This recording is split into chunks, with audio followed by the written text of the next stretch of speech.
सबसे पहला काम जो परमेश्वर कर रहा है उसके लिए प्रेयर करनी है। आपको कलीसिया को यह बात समझ आनी चाहिए, क्योंकि हम लोगों ने क्या किया है कि हमने कलीसिया की मेंटालिटी कैसी बना दी है कि इस कलीसिया में आओ तो तुम्हें बरकत मिलेगी। कोई कहता नहीं इस कलीसिया में आओ तुमको असली प्रचार मिलेगा। हमने कलीसिया का माइंडसेट रॉन्ग कर दिया है, गलत कर दिया है। और कलीसिया हर समय यह ढूंढने में लगी है कि मुझे अच्छी चर्च, अच्छी बात है, मैं आपको बोलता हूं जीवित चर्च में आप आए हो, दैट्स गुड, लेकिन ये फर्स्ट स्टेप है। और लोगों ने अपनी कलीसियाओं को फर्स्ट स्टेप पर ही ब्लॉक कर दिया है। उन्हें लगता है हम आ गए हैं, दैट्स इट। ये दैट्स इट नहीं है, खत्म नहीं हुआ। जब आप किसी जीवित चर्च के साथ जुड़ते हैं तो आपको फिर उस दर्शन के साथ जो जीवित चर्च का है उसके विषय के लिए आपको प्रेयर करनी होती है, आपको बोना होता है, आपको काम करना होता है, आपको अपना फिजिकल गिफ्ट जो आपके पास है उसका प्रयोग करना होता है। तो परमेश्वर आपको बरकत देता है। परमेश्वर देखता है कि मेरा दर्शन था, मैंने अपना दर्शन अपने दास को दिया, मेरा दास खड़ा हुआ, और जो लोग मेरे दास के साथ खड़े हुए यानी वो मेरे दर्शन के साथ खड़े हुए, अब मैं इनको बरकत दूंगा और आशीषित करूंगा। कितने मेरी बात को समझ रहे हैं? तो कलीसिया का ये पहला स्टेप था, आपको जीवित चर्च ढूंढना है। और जीवित चर्च मिलने के बाद सेकंड स्टेप है, क्योंकि परमेश्वर उस जीवित चर्च में है और परमेश्वर कुछ ऐसा कर रहा है जो अब की योजना है। जीवित चर्च का मतलब वो परमेश्वर की आवाज को अब सुन रही है, राइट नाउ, प्रेजेंट टाइम में, कि परमेश्वर इस टाइम में परमेश्वर की उपस्थिति में जब समय बिता रहा था, मुझे 10, 12, 15 घंटे हो गए, तो परमेश्वर ने मुझसे बात की।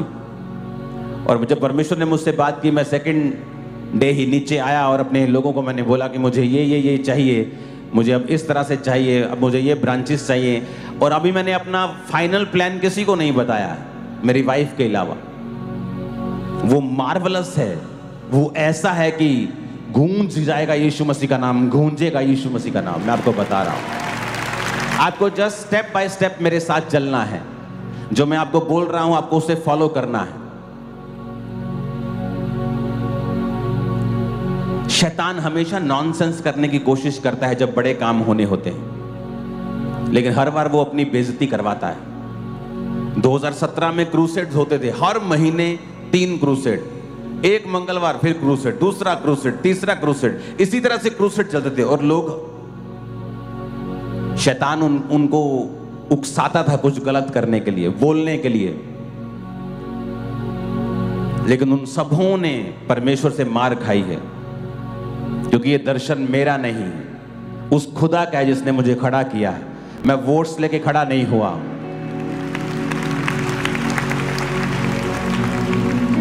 इतने क्रूसेड्स होते थे, इतने, और ऐसा नहीं है कि एक क्रूसेड था तो बहुत रश था और दूसरे पे होता नहीं था। लोग हैरान पूछते थे कि एक हफ्ते बाद क्रूसेड है, लेकिन इसका रश उससे भी ज्यादा कैसे हो सकता है? इस एक हफ्ते बाद फिर क्रूसेड है, इसका रश दूसरे तीसरे से भी ज्यादा है, ये कैसे हो सकता है?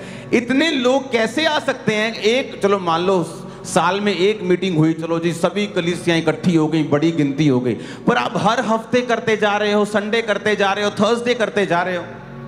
एक महीने में मैंने 18 बड़ी मीटिंग्स की थी, मुझे याद है, संडे थर्सडे मिला के। तो लोग सोचते हैं ये कैसे हो सकता है, इतनी मीटिंग्स कैसे, इतना बड़ा काम कैसे?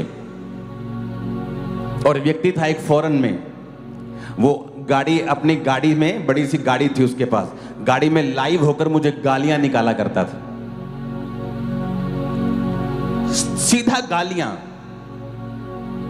क्रिश्चियन था वो, गाड़ी में बैठकर गालियां निकालता था वो।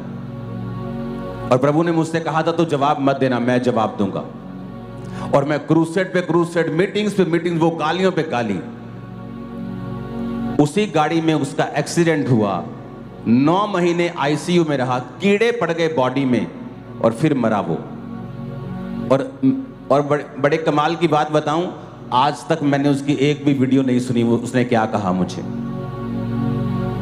इतना मालूम था गालियां निकालता है, कुछ बुरा बोलता है। इमेजिन करो अगर मैंने उसको देखा होता तो मेरा टाइम वेस्ट होता, क्योंकि मुझे एंड मालूम है इन लोगों का एंड क्या है।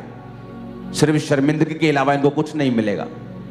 आपको अपना काम करते रहना है, एक हायर कॉलिंग परमेश्वर ने आपको दी है, एक बड़ी कॉलिंग परमेश्वर ने आपको दी है। हालेलुया। तो हमें यह देखना है कि कलीसिया की मेंटालिटी ऐसी ना हो कि कलीसिया सिर्फ लेने के लिए चर्च में आती रहे, कि हमें अच्छा वचन मिल रहा है, हमें हीलिंग मिल रही है। नो, ये आपका हीलिंग डिलीवरेंस इस चीज के लिए है कि आपका विश्वास परमेश्वर के वचन पे टिक जाए। उसके बाद जब आप घरों में जाएं, आप प्रार्थनाएं करें कि हमारे स्पिरिचुअल अगुवे ने क्या कहा है प्रार्थना करने के लिए। अच्छा, ब्रांचेस, प्रभु जी ब्रांचेस पे तेरी दया हो, विरोध को हम डांटते हैं, शैतान को हम डांटते हैं, सब फाइनेंशियल परमेश्वर इंतजाम करे। और क्या है, अच्छा मीटिंग्स होनी है, अमृतसर में बड़ी मीटिंग है, प्रार्थना करते हैं, फिर चंडीगढ़ में बड़ी मीटिंग है, प्रार्थना करते हैं। आपको ये चीजों के लिए प्रार्थना करनी होती है। और जब आप परमेश्वर आपको देखता है कि आप उसके किंगडम में एक पार्टनर बन गए हैं। पार्टनर सिर्फ पैसों से नहीं बना जाता। मैंने कहा पैसा जरूरी नहीं है, पैसा सेकंड नंबर पे आता है, थर्ड नंबर पे लगा लो, उससे भी नीचे कर दो। पहले नंबर पे प्रार्थना आती है, उपवास आता है। उपवास प्रार्थना जो आप चर्च के लिए, चर्च के अगुवे के लिए, विजन के लिए करते हैं। और उसके बाद जब आप बोते हैं, बाइबल कहती है कुरनेलियस को परमेश्वर ने याद किया है। पता है क्यों? कहता तेरी प्रार्थना और तेरे दान याद किए गए हैं। आप कभी देख लेना, जो विश्वासी, जो पास्टर प्रार्थना करने में और दान करने में आगे रहता है, दुनिया कुछ भी कर ले उसको हमेशा आगे ही देखती है और वो और आगे हो जाता है। कारण क्या? क्योंकि वचन पूरा कर रहा है। बहुत से मैंने विश्वासी देखे हैं प्रार्थना में आगे हैं, दान में पीछे हैं, वो भी सही नहीं। बहुत से विश्वासी देखें दान में आगे हैं, प्रार्थना में पीछे, वो तो बिल्कुल सही नहीं। तो एक विश्वासी प्रार्थना में भी आगे होना चाहिए और दान देने में भी आगे होना चाहिए। उससे क्या होता है, प्रार्थना आत्मिक चीजों को कवर कर देती है और जो दान है वो शारीरिक चीजों को कवर कर देता है।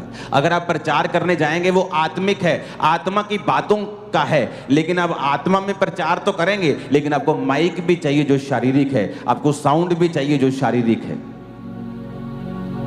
इसलिए कहा जाता है कि पैसा बुरा नहीं है, पैसे का लोभ बुरी चीज है। अगर धर्मी के हाथ में पैसा है तो वो परमेश्वर के राज्य को स्थापित कर सकता है, बड़ी बेदारी लेके आ सकता है। मैं आपको बता रहा हूं। तो मेक श्योर धर्मी का पैसा परमेश्वर के कामों के लिए हो। मुझे पैसा मिल जाएगा क्योंकि मैं बड़ा घर बनाना चाहता हूं, ठीक है, लेकिन आप क्या खुदा का काम करना चाहते हैं? अगर आपका काम, आपका दर्शन सिर्फ पैसा घर बनाना है और खुदा का कोई काम करना नहीं, तो आप एक सांसारिक व्यक्ति हैं, आप मटेरियलिस्टिक हैं, आपका ध्यान संसार और संसार की वस्तुओं के ऊपर है।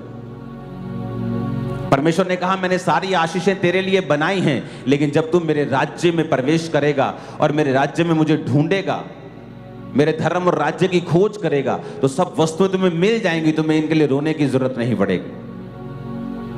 Hallelujah, hallelujah. तो ये हमारे लिए प्रेयर पॉइंट्स हैं, ये हमारे लिए लाइफ है। मैं ये काम मैं नहीं कर रहा हूं, आप लोग ये काम कर रहे हो, आप मेरे पार्टनर हो। सभी हम सब एक ही परमेश्वर का काम कर रहे हैं। कोई आगे खड़ा है, कोई पीछे खड़ा है, सब इंपॉर्टेंट हैं। सबको सेम बरकत मिलेगी अगर हम सब एक काम करेंगे तो। यस, सबकी बरकत सेम है। परमेश्वर ने कहा मैं बहुत वस्तुओं का अधिकारी बनाऊं। 5 को कहा 5 वाले के 5 कमाई जिसने, बहुत वस्तुओं का अधिकारी बनाऊंगा। 2 के साथ 2 कमाए, बहुत वस्तुओं का अधिकारी बनाऊंगा। 1 था जिसके पास, बोले मेरे पास तो 1 है, उसके पास तो 5 है, वो तो स्टेज पे है, मैं पीछे खड़ा हूं। और उसको कहा परमेश्वर ने जा और नरक का अधिकारी हो जहां रोना और दांतों का पीसना होगा। तो मेक श्योर आपके पास जो भी है आप उसे इस्तेमाल करते हो। अपने पड़ोसी को बोलो तेरे पास जो भी है उसे इस्तेमाल कर।